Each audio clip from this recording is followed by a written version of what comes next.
28% 清空并点亮那个角落的人，一年下来平均多存下 28% 的钱。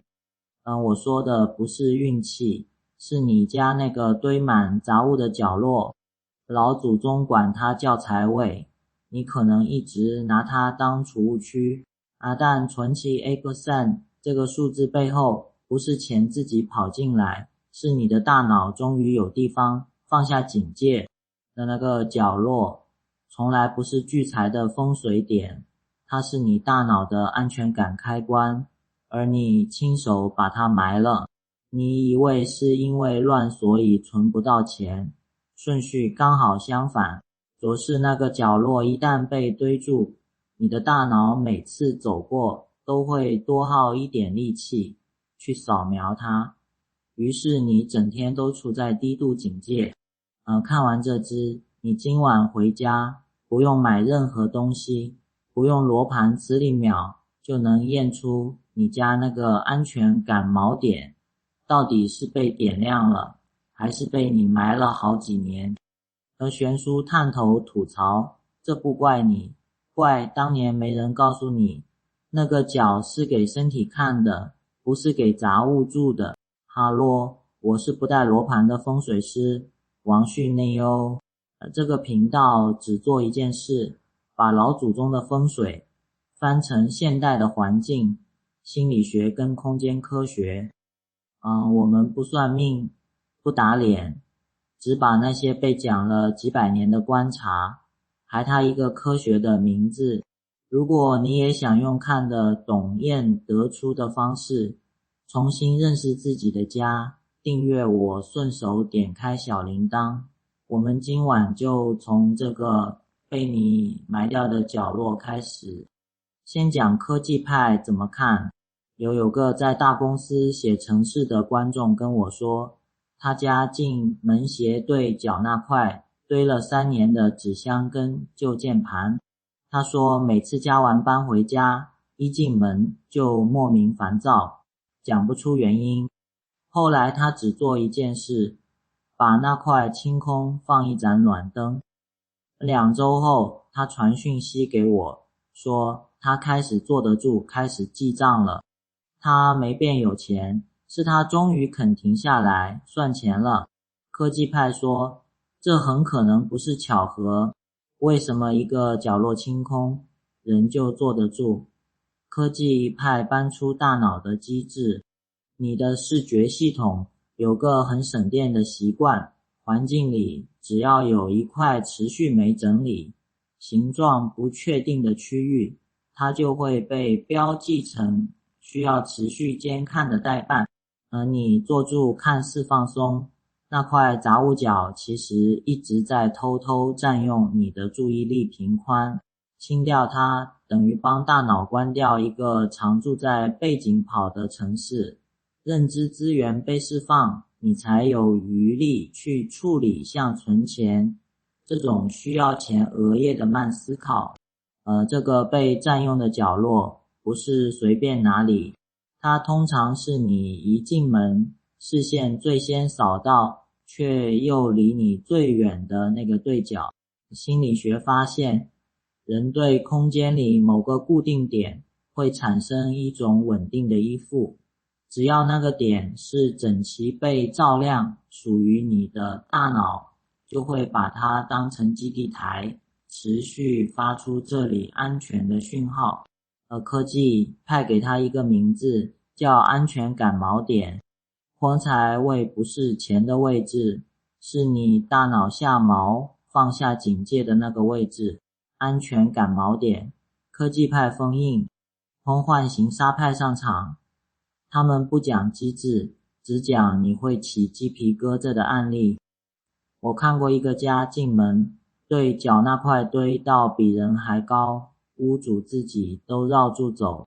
他说他在那个家住了5年，5年里没存到1毛钱，还老觉得有人站在他背后。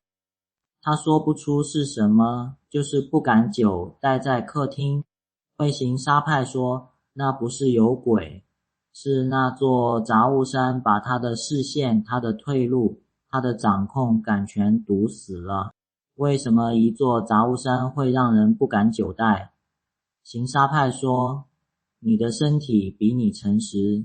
而当你坐在客厅那个角落，如果是黑的、乱的，看不清里面有什么，你的潜意识就会把它当成一个无法确认的死角。无为人天生需要被有靠眼前开阔，而一个堆满阴暗看不透的角落刚好违反这个本能。而你不是矫情，是你的身体整晚都在替那个死角值班，他根本没办法真正放松下来陪你看电视。佛行沙派接住补一刀，最毒的不是杂物多，是那个角落还是暗的。你一个又乱又暗的对角，等于同时关掉了照明跟秩序两个安全讯号。他后来怎么破的？他没搬家，没改格局，只是把那座山清掉，摆一张矮柜，上面放一盏灯。他说清完的那晚，他第一次敢一个人在客厅坐到半夜。而那块角落从一个他绕住走的禁区，变回一个他想靠近的地方。这种人对特定地点的依附，行沙派封印叫地点依恋。现在轮到财务派，他们只关心一件事，这跟你的钱包有什么关系？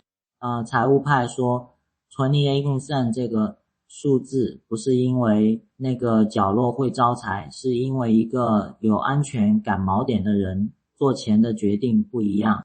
我一个整晚在替死角值班的大脑是焦虑的，是短视的，他只想快点花钱买个爽来补偿。你以为你在乱买，其实是你的环境让你没有余裕去想未来。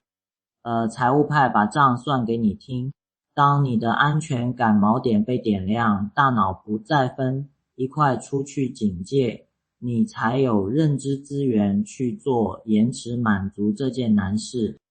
延迟满足，白话讲就是忍住不乱买，把钱留到以后。研究观察到，环境让人越有掌控感，人就越敢规划长期，越少做冲动消费。多存下的那存 8% 不是省小钱省出来的，是你大脑从生存模式切回计划模式，自然停掉的那些补偿性乱花。所以三派其实在讲同一件事。科技派说那是释放注意力平宽，行沙派说那是收回掌控感，财务派说那是让你敢计划未来。老祖宗早就看到了这个现象，清空照亮，守好那个角落的人，日子过得比较稳，比较居得住财。他只是当年没有大脑科学，没有环境心理学，只能用财为2个字，把这个几百年的观察包起来，传给后面的人。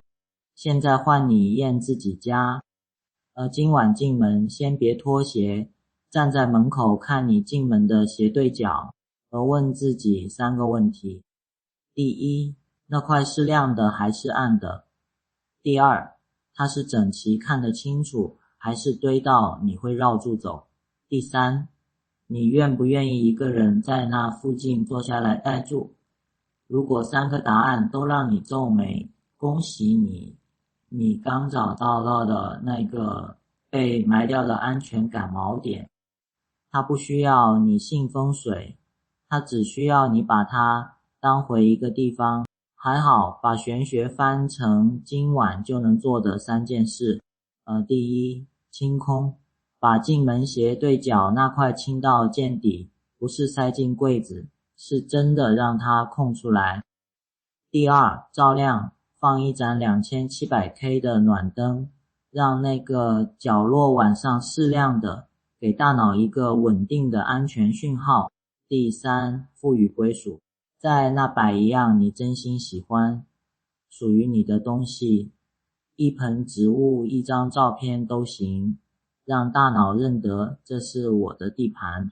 3件事，今晚就能勾完。别小看这3步，你不是在摆风水，你是在替你的大脑重新盖一个基地台。当那个角落从一个让你警戒的死角变回一个让你安心的地点，你省下来的不只是注意力，是你做每一个花钱决定时那份多出来的余裕。财位从来不是钱的位置，是你大脑放心下锚的位置，守住它，那 28% 会自己回来。所以记住这支的关键词：安全感锚点，还有它的科学名字地点依恋。留言告诉我你家那个进门斜对角现在堆了什么，我会一个一个看。如果这支让你想起家里那个被埋掉的角落，帮我点个赞，收藏起来，今晚回家对照分享给那个总说自己存不到钱的朋友。我是 Neo， 我们下一个被翻译的风水词再见。